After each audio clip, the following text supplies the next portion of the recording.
Thanks very much. Alright, so today I want you to have a look at reading journal articles and how we can use them as a tool for research. I know quite a lot of people will pick a research article up for the first time. I don't know how much experience you've got with them. I was talking to the other groups, and some of them haven't had a lot of experience with the journal articles before, so I don't know, is that the same case for you?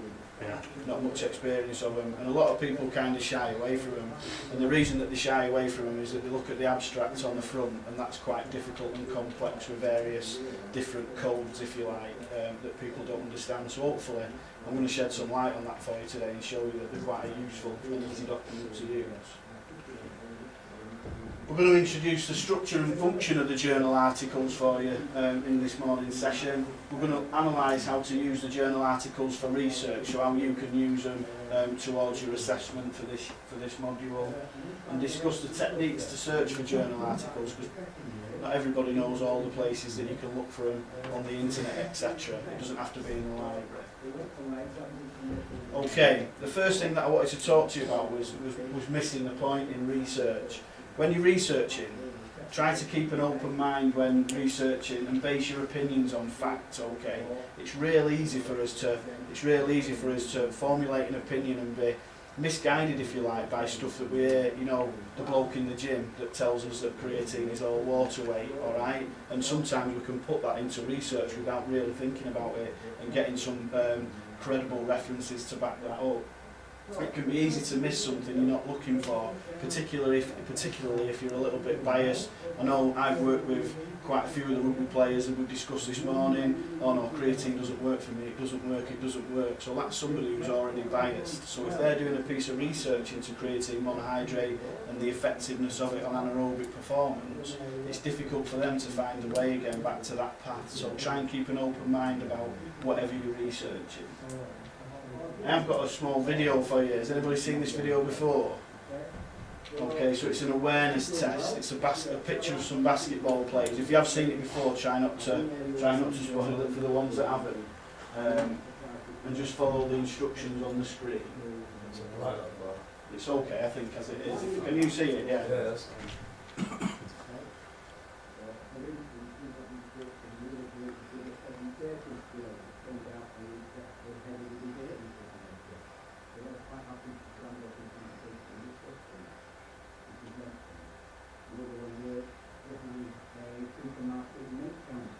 Anybody got an answer? 13. Well done. Now answer the next question.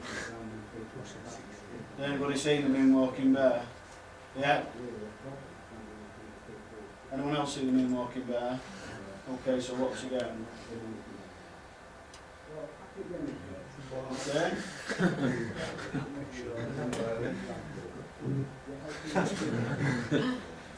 So this was a demonstration, just a little bit of a fun demonstration for you to kind of illustrate really how easy it is to miss the point. So while we're looking at how many passes somebody's making in a game, we can totally miss something that's real important. So again, when you're reading through the research, I guess my underlying message of that is, when you start writing your research projects, you'll be looking through journal articles for a specific thing, rather than whiz through a journal article looking for a supporting statement for what you're trying to say. Take the time to read the journal article, because you'll probably find out, you know, another dozen, 2 dozen things that will be real key to your research project.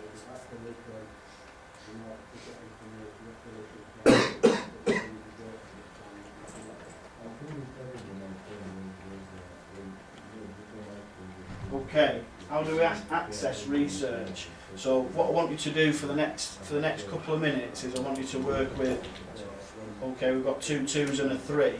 Yeah, if you two work in pairs, you work in pairs, and if you two work with a lady at the end, that'd be great.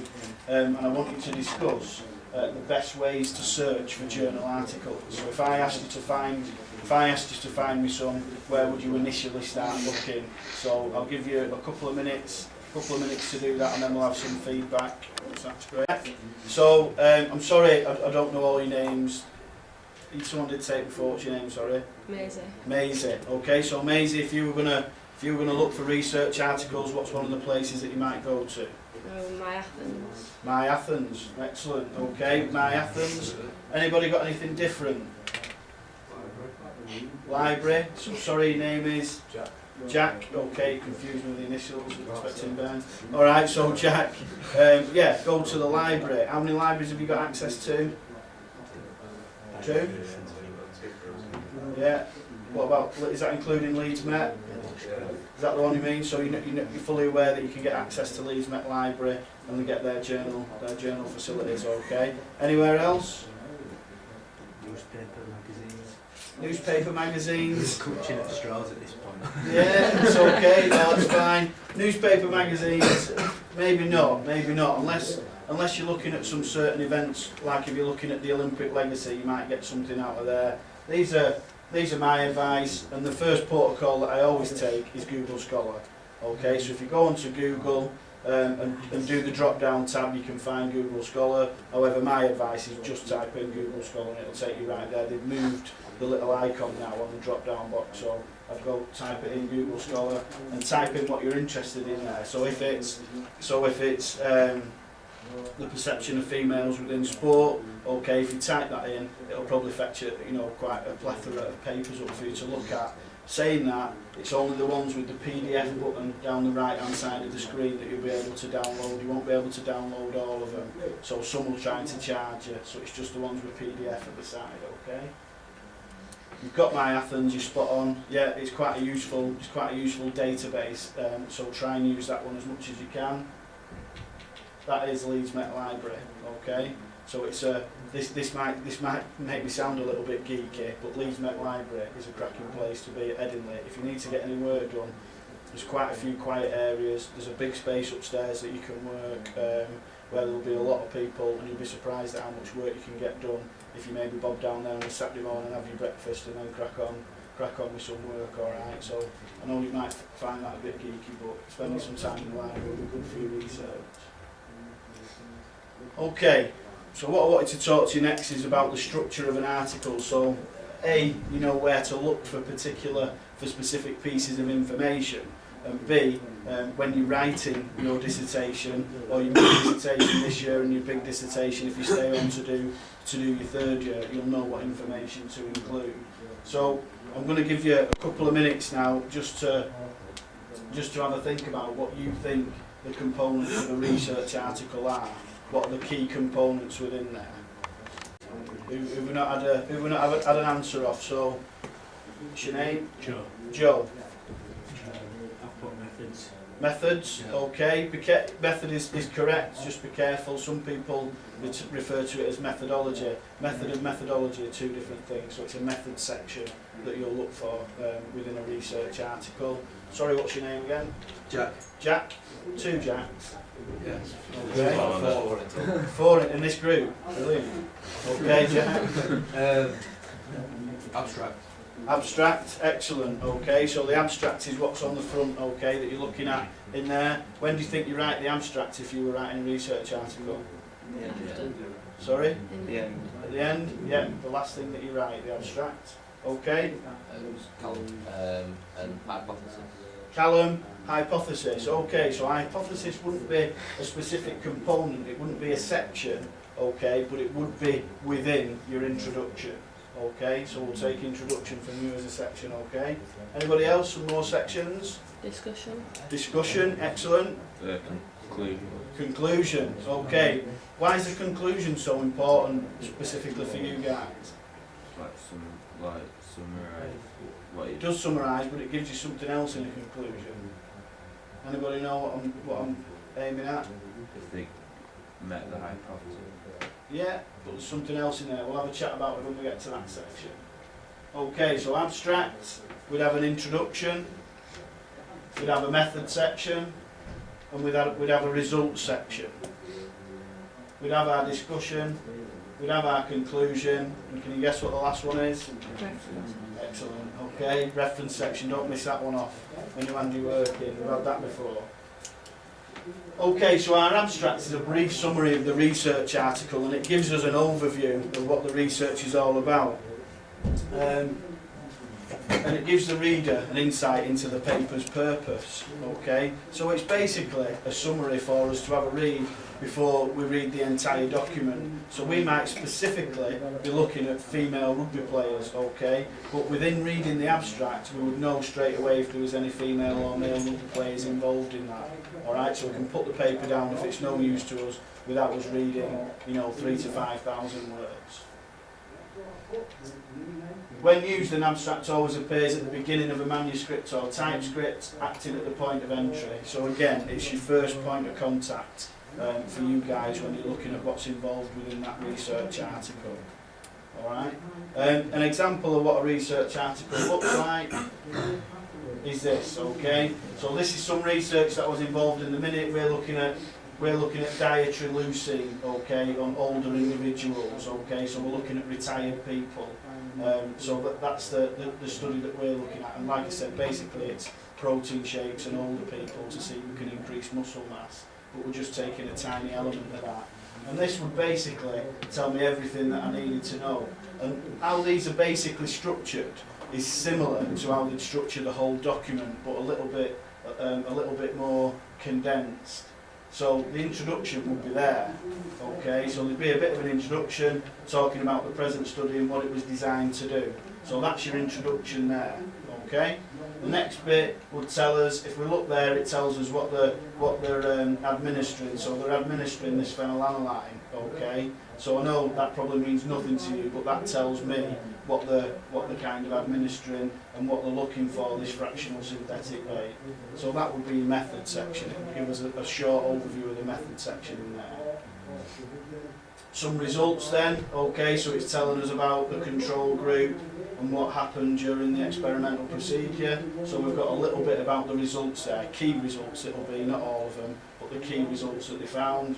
And then finally, independently, overall increase in amino acids, whether increasing lutein intake in older people may limit protein loss, alright? So a very, very brief conclusion. And that's usually how your abstracts are structured. So even if there's something that you're specifically interested in within a research article, you might just be looking at methodology or just interested in the method. So you can go straight to this section, okay? Your introduction, so this is the area with a rationale and a context for why the study needs to be conducted. So this is where, if you wanted to critique, alright, you could look in the introduction to see if there's anything that you could critically analyse within there. A general review of the literature, so they'll give you a mini lit review in the introduction. They'll tell you what they've read to formulate their decision and to structure their research question. That's what the introduction, that's the information that you could get from that. And a specific literature review describing studies with similar aims, methods and or conclusion as the authors or as you're writing. So this will give you some key information within your introduction. Okay, are you alright for note taking? Yeah, I'll put it up on Moodle for you anyway. Okay, so the method section is quite in depth, and I don't know if Joe who taught you last time, I don't know if Joe talked about a method section, but it should be, the method section that you read in the journal articles that you brought with you today should give you enough information, okay, if money wasn't an object, for us to replicate that experimental design identically. Okay, so even down to if they were using a grip strength dynamometer, we'd want to know where it was manufactured and who it was manufactured by, so we can buy the same one. Alright, and that information will always be in the method section. The participants, okay, so it'll tell us about the participants in there, and it'll include demographics, so it'll include age, weight, height, etc., ethnic background, and all these little pieces of information that might be relevant to the research that you'll conduct at a later date. Procedures and equipment, so even if it's something, if it's something like the Illinois agility test that they've included, they might give us an overview of the Illinois agility test, or they might put that in their appendices at the back, so we can replicate that if we want to. So they'll focus on the way that they elected to answer the question, so there'll be a focus related to the research question in there. and they'll provide an outline of the important procedures and reasoning for why they were used. So if we're talking about body fat assessment, we might use the skin fold caliper test. You'll have had that done, I'm assuming, if you've played at a decent level of rugby before. So they'll use them body fat calipers, and there's two methods. There's Jackson and Pollock, or Durnan and Womersley. So they would state which one they've used in there, again, so we can replicate it. And they describe any novel equipment or procedures that they used and why that was important. So sometimes in research, the people that work at the bigger institutions will make specific pieces of equipment that will be relevant to their research. It won't be something you can buy. So they'd outline that within that. There's a chap at Manchester Metropolitan University that works specifically with disability swimming and looks at propulsion rate, and he's invented a bit of kit that measures that. Okay, so he'd have to explain about this novel equipment within his research.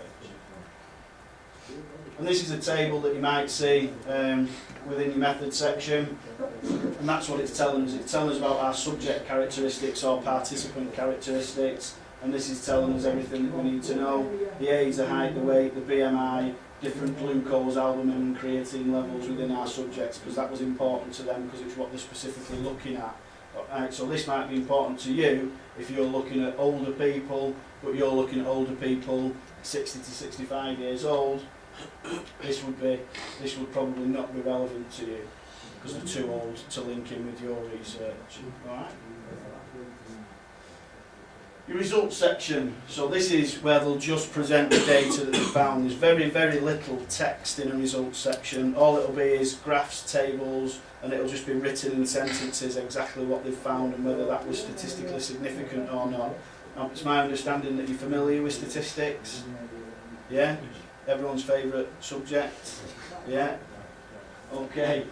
And this is what you'd see in your results section. So we'd see some graphs and tables in there that give us specific information. And this is looking at plasma leucine concentration. I know you're probably not familiar with that, but it's a part of protein. It's an amino acid.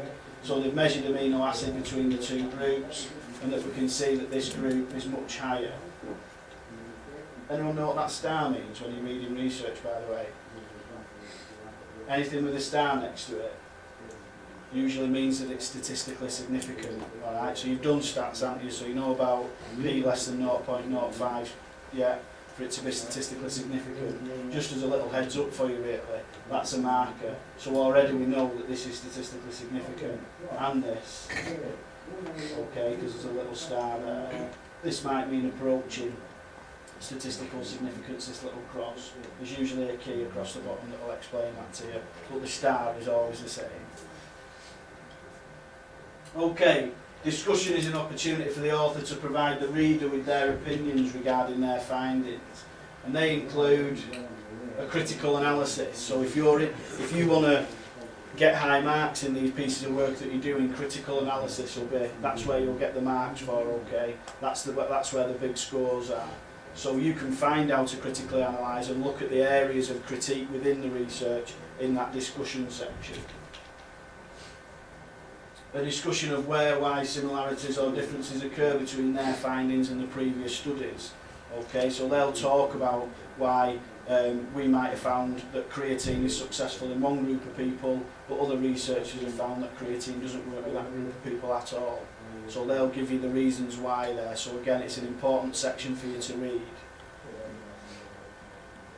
And you'll get some views supported by literature on any mechanisms observed. So if we're talking about any type of mechanism in there, whether it's coaching mechanisms, etc., they'll give you some information within the discussion. And they'll also talk about an application of their findings. What does that mean? So how to apply their findings. So if we find that creatine does make rugby players sprint faster, yeah, applying those findings would be, we'd suggest that you would provide rugby players at a certain level with creatine monohydrate to increase performance. When we're talking about broader application, what do you think that means? General public. To the general public, maybe. To the general public, if we're talking about psychology of injury, okay, let's use that as an example. Psychology of injury, so I'm working with the Jacks, okay, they've both been injured, and we go through a specific intervention. All right, so I'll sit down with them, and we'll watch some video footage of them putting real big tackles in, because they've been injured, and when they've gone back, they're a bit tentative going into tackles, which happens a lot at elite level rugby, whether it's league or union. Okay, so I'll sit with them and show them some videos of them putting big tackles in and walking away absolutely no problem, and they get better. Okay, so if I'm using that intervention with them, what would the broader application of that be? Could we maybe use it in mainstream rehabilitation with people that have been injured in car crashes? Yeah, could we maybe use that within the NHS and physio? Yeah, and get them showing people, get them triggering that thought. Well, there's a picture of it, you know, there's some video footage of it of you walking, let's aim for that, and getting them back on the feet again. So the research that we find within a sporting context can be extrapolated and transferred across in mainstream or broader application. Okay, this is the key bit for you now. So the conclusion is fairly self-explanatory, and you will get a conclusion in there. The key bit for you, if you want to carry on or make your research this year and next year a little bit innovative, this is what you want to be looking at. Pretty much every decent journal article that you read will have suggestions for future work within the final closing statement in the conclusion. So if we were going to do this again, we'd look at that. There is there's a need for research in this area. So if you want to piggyback onto that and say, well, they basically told you how to carry on with this research, and if you've got the facilities, etc., and the drive to do it, then you can do it, can't you? And that makes yours a legitimate piece of research then. So always look for this section within your conclusion. Okay, so what I want you to look at now is some journal articles that affect you. I want you to get into small groups. We'll use them same groups if you want, a 2, a 2 and a 3. And I want you to take a piece of information from each section of the article that I'm going to provide with you.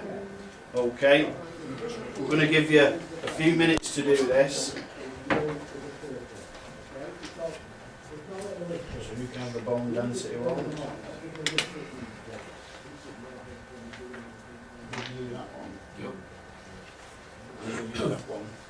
Okay, so we'll give you five or 10 minutes for this now, and I want you to pull a key piece of information out of every section of the journal article, and you're going to feed back to the group. That's going to provide an overall overview, if you like, of that journal article that you've got. Okay. So give you a couple of seconds. We'll get you back on task just while we set the camera back up. Okay. How did you find reading that research article in general? All right. Difficult. Some of it's a little bit confusing. Okay. General advice for journal article reading: the more you read, the more you understand. There's only one way to become fully conversant with journal articles, and that's to keep reading them. If you don't understand anything, ask one of your colleagues, ask one of your lecturers. Google the words that you don't understand or the concepts that you don't understand, and just find a little bit more out about them, and you'll find it's not long before you're pretty much up there. You're pretty much up there with them, and really fluid in reading these journal articles. All right, I'll have some feedback from. I forgot your name again. Right. Maisie. That's it, Maisie. Okay. Have you found an interesting point? We found the statistical analysis. Excellent. They did ANOVA. They did an ANOVA? Yeah. Excellent. Okay, so an analysis of variance that they've used in their research. Next, something you found. They use correlation analysis. So if they were using ANOVAs and correlations, what they're looking for? Statistical Differences and similarities, yeah, if they're looking at correlation, looking for something that's the same. Okay. Jack, Yes. you Jack. Oh, it says cross-sectional studies. Oh, I'll start with the abstract. Do you want to start with that? Anything you want. Tell us what section it is and what you found.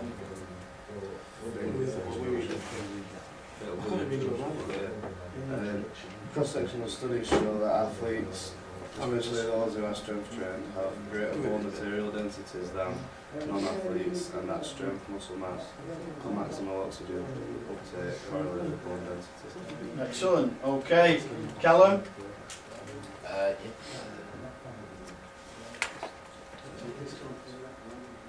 In the conclusion, I think it was, they found that all the athletes, like, they did it with four groups of athletes, and they found that all the athletes have a higher bone mass density than the control group. In particular, like the judo athletes participate in high intensity weight bearing. Okay, next Jack. In the introduction, it stated that a decrease in physical activity may lead to an increased loss of bone mineral and an increase in the incidence of osteoporotic fractures. Excellent. Okay, next. Osteoporotic. So osteoporosis. Have you heard that term before? Osteo means what?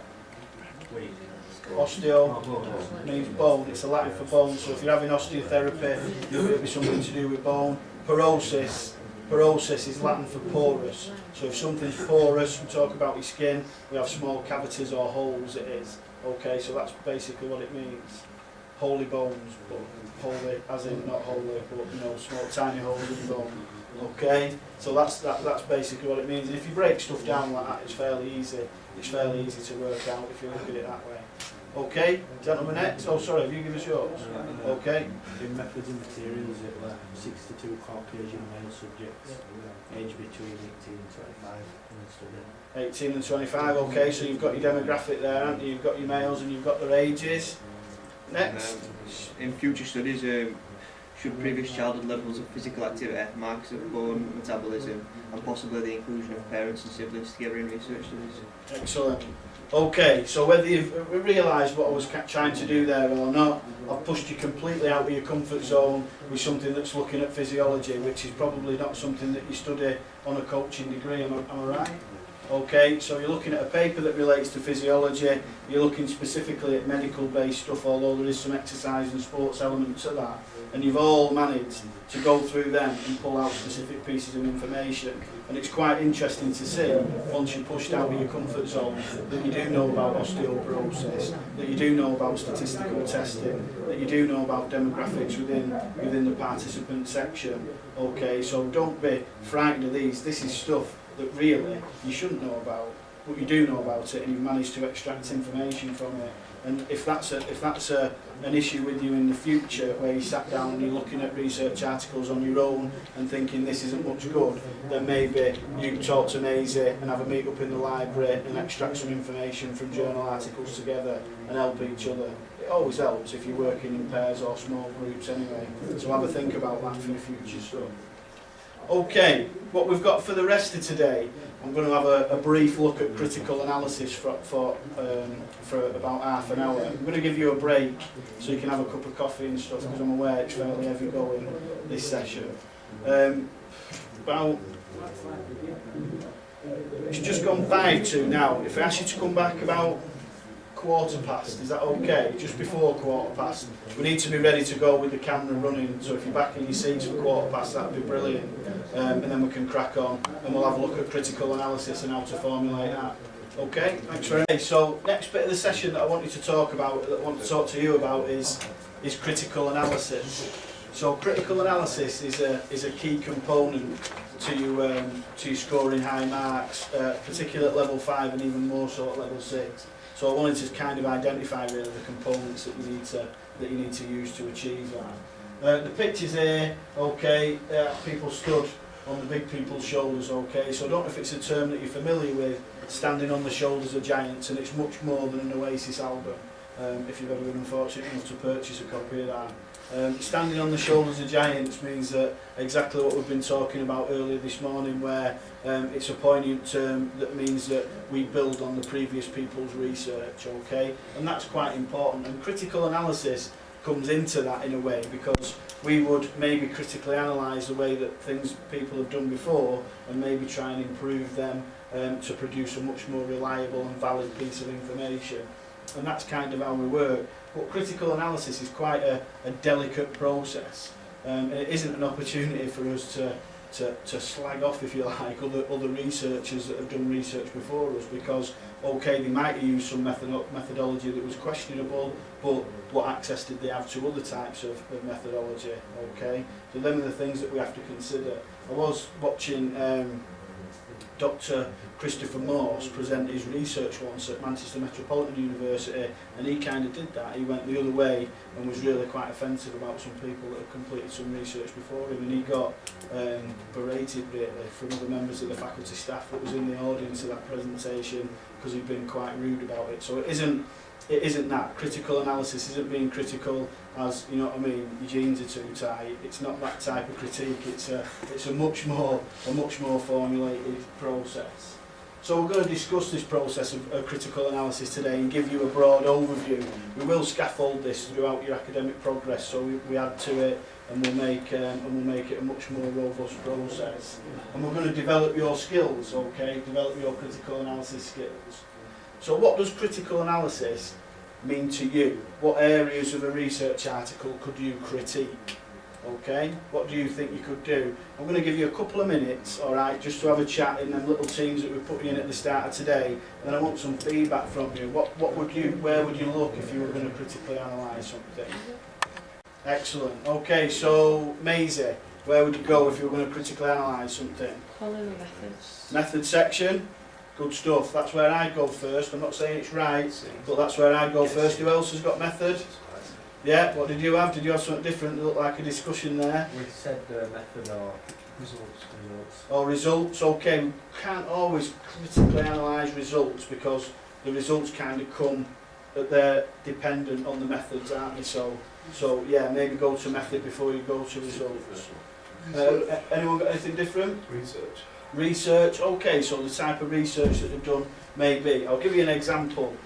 So 5 years ago, my niece got a brain tumour, okay, so my brother phoned me up, older than me, but I play the big brother role. He phones me up, yeah, I'm real worried about our Stevie. Both my nieces have got boys' names, don't let it confuse you, Stevie and Tony.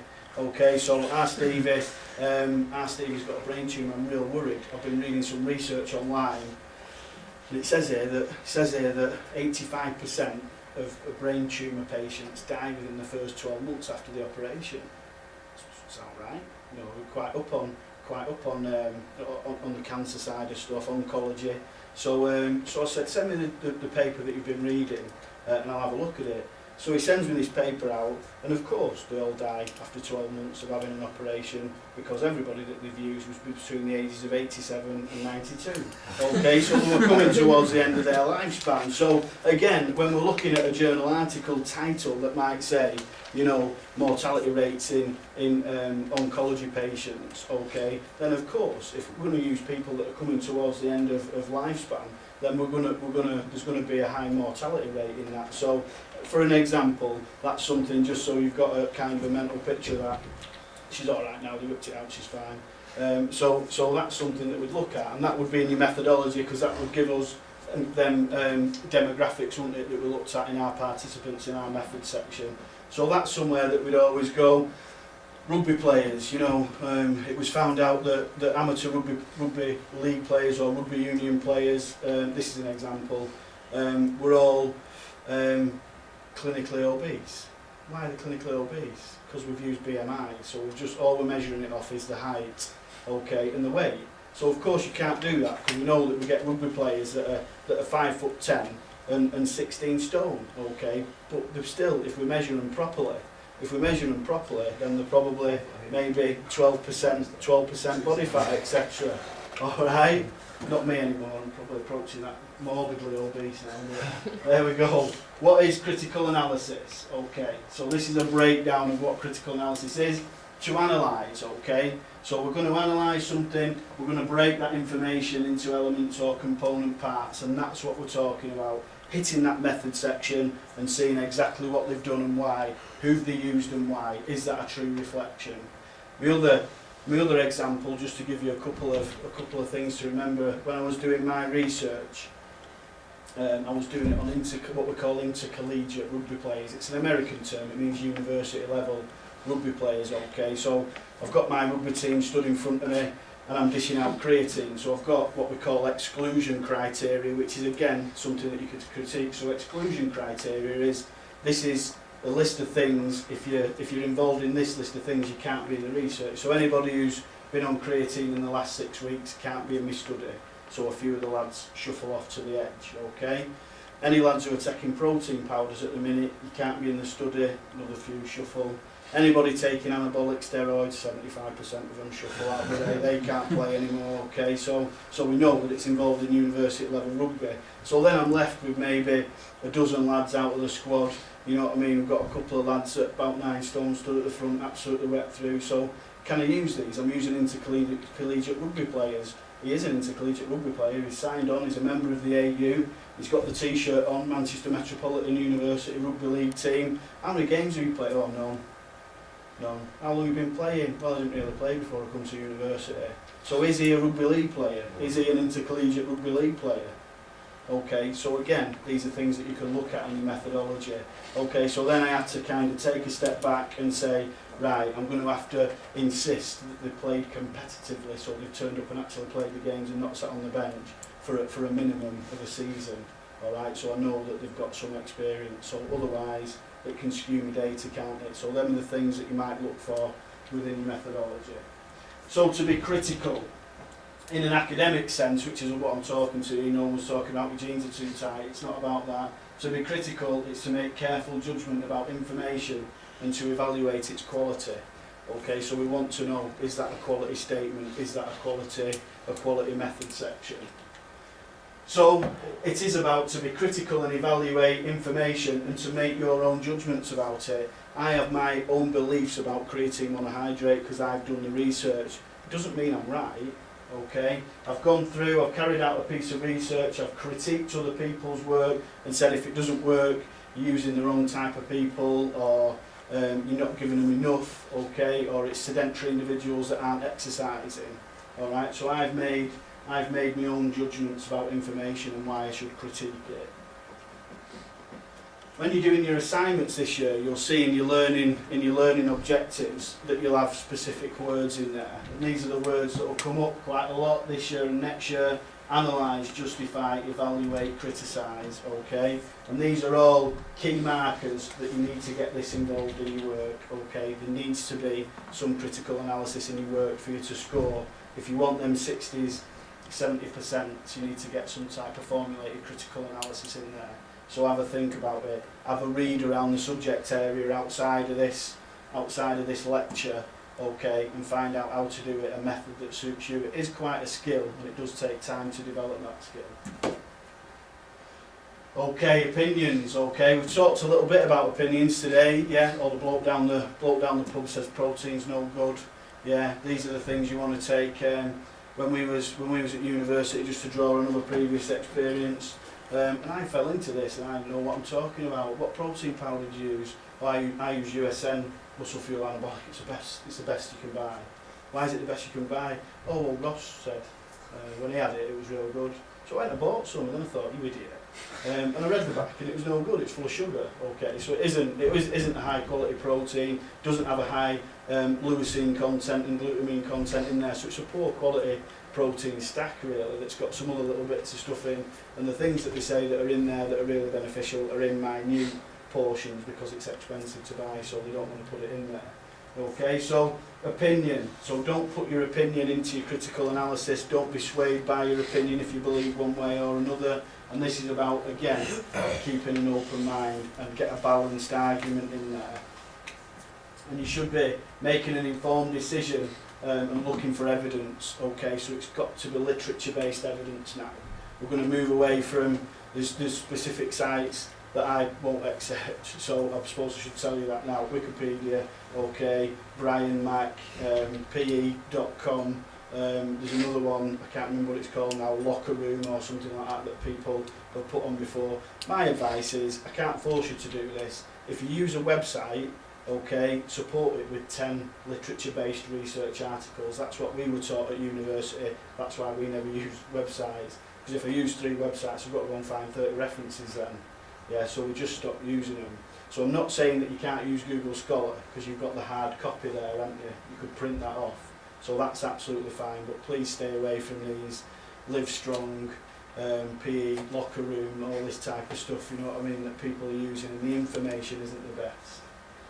Is a testing method unreliable? So we've talked a little bit about BMI being an unreliable method. We've talked about, are you familiar with bioelectrical impedance? Okay, you probably haven't had it done if you're with anybody decent, but they send an electric current around your body and it gives you information on body fat. But we know that electric currents are kind of impeded, if you like, by water. Yeah. So anybody who's over or hyperhydrated, it can mess with the reading. So again, bioelectrical impedance isn't a specifically a good method of testing for body fat. But you need evidence to support that. So even though I've stood at the front of the class and said BMI is no good, bioelectrical impedance is no good, even though I've stood and told you that, you have to go out there and find the literature to support that. Okay, and there will be stuff out there. Okay, there's a critical analysis. If you type in critical analysis of a certain method, then that will come back to you on Google Scholar. If we wanted a general overview of a subject area, and maybe a bit of an example of critical analysis, what document would you print off? Okay, it's fine, alright? If you want a general overview and to find some structured critical analysis to look at, so you've got an example, I've given you a journal article there today. I gave you the wrong one before and took it off and gave you another one, because the one that I gave you was this one, and it was carbohydrates for training and recovery. Okay, and it looks like a journal article, and it is to a certain extent, but this is what we call a literature review. Okay, a literature review or a meta-analysis or a systematic analysis, alright? And these are available at the same places. What this does is that this probably looks at 30-40 journal articles that are all related to this and gives you key information on them all. So this is a good place to start for critical analysis, okay? And if you just type it in Google Scholar and put lit review after your title, it'll send you all the literature reviews through. Okay, your argument. So presenting reasons to support your position. If other people accept those reasons, they're more likely to be persuaded to your point of view. So it's all about you reaching out to the reader, okay? It's all about you reaching out to the reader, formulating this balanced argument and kind of leading them down a pathway to come to the same conclusions that you have. And that's what it's all about, okay? So you're persuading the reader. Don't just give a one-sided account of what you believe to be true. You need to balance that argument out and show, look, this has happened in the past, it's kind of been in the balance, but now the scales are tipping and we know that sports drinks are of no use whatsoever. Alright, then we're drinking today Gatorade. Is that water in there? Structuring persuasion, presenting an argument with reference to credible sources. So you need to go through this line of reasoning that we've talked about. Yeah, okay, things have been in the balance before, but now they're kind of tipping, and this is our opinion, this is what we believe to be true, to arrive at your conclusion. Okay? Anybody know that word? What word do we use in literature all the time? If they say, oh, the research, creatine is a perfect example. You know, some people, bet for every paper that says it works, there's a paper that says it doesn't. What do we call that? Something findings. Previous research and there's been something findings. Okay, so the word's equivocal. Okay, E-Q-U-I-V, O-C-A-L, equivocal. So if you see that word pop up, that means that that's where there's loads of scope for critical analysis there, because the research that's out there before is really kind of imbalanced. Critical thinking. So this critical thinking is about evaluating the validity of any theory, model, idea or practice, TMIP, in the context of which it's to be applied. So this is what you could look at.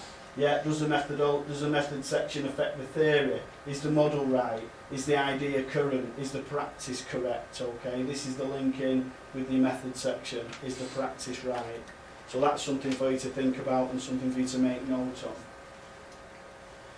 Evidence, assertions should always be supported by evidence, and the 4 key questions that we always ask are, is the evidence reliable? Okay, so again, is it reliable? The research that our kid's thrown at me about his daughter, it's not reliable, is it? Unless we're looking at that specific cohort. Is it sufficient? So is it a sufficient piece of research? Have they used enough people? Are they telling us that intercollegiate rugby players are all overweight, but they've only tested 4 people? Okay, have a look at the sample size. If they're making a general sweeping statement, it needs to be a robust sample size, doesn't it? Is it relevant? Okay, so is it relevant? Is it relevant research? Okay, so is it linking in with what you're looking at? Try to avoid those real loose links with research. And is it credible? We've talked about is it credible, because we know that Brian Mack makes me want to run out of the college screaming every time I read that someone's put it on a reference page, alright, and the same with the other ones, yeah, we don't want to see them there because they're not credible. It's not believable stuff. We can all upload stuff to different sites out there, and people do, often for a laugh, okay? So judge the evidence. So this critical analysis now, when we're coming towards the end of it, is about judging it. And your task in such an assignment is to identify and evaluate the premise which will lead you to. So are you going to agree, fully or partially, with the concept or theory that's out there? Okay, so you might agree with some of it. You might agree that, Powerade Ion 4 is great if you need a drink, okay? But for anything else, it isn't going to do anything for you, okay? Because it's a calorie-free, sodium-enriched sports drink. So what's that? Salt water, okay, with a pretty colour in and probably a sweetener, okay, a calorie-free sweetener. That's what it is, okay. Calorie-free sports drink, doesn't that prove that sports drinks in general are of no use? Because if they're taking the calories out, they're obviously taking the carbohydrate out. So it's just water with some small amount of electrolyte in, okay. So my advice, a little bit of sea salt in with your Robinsons and save yourself £1.9. Okay, because it's nothing else in there. There's nothing else in there. Okay, the colourings and everything else will probably they'll probably outweigh the benefits. Okay, with the research that's out there about colourings being carcinogens, etc. But anyway, I'm digressing.